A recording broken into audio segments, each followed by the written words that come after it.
কত বড় তামাশা! জামাত ইসলামী বেঈমানি মধুদিস থেকে শুরু হয়েছে, অক্ট পর্যন্ত আছে। দাঁড়িপাল্লায় ভোট দিলে জান্নাতের টিকিট পাবে। কিছু ভোটের আশায় হিন্দুদের মন্দিরে গিয়ে সভা করা, তাদের গীতা পাঠ করা, এটা হচ্ছে গিয়া ভোটের জন্য। তারা কত স্বার্থপর, তাদের সেল কত বড় স্বার্থপর, নির্লজ্জ।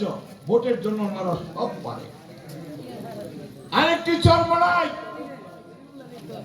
আপনাদের কি মনে আছে? চরমনাই যখন শুরু হয়েছে তখন কিন্তু রাজনৈতিক দল ছিল না। আমার মনে আছে, আমি ছোট, নতুন বাজার চরমনাই সন্ধ্যার পর একটা মিটিং গিয়েছিল। একটা মাইকিং করেছে, একটা মাইকের আওয়াজ পেয়েছি, একবার হয়েছি, দ্বিতীয় হয়েছে। তখন মনে হয় যে নতুন বাজার চত্বরটা জিকির করতে করতে আল্লাহ রহমত হয়েছে, নতুন বাজারটা প্যাকটা হয়েছে। এই চরমনাই যখনই রাজনীতিতে আসছে, মানুষের সাথে ধোঁকাবাজি শুরু করছে। আজকে দেখেন সেই চরমনাইয়ের অবস্থা নাই।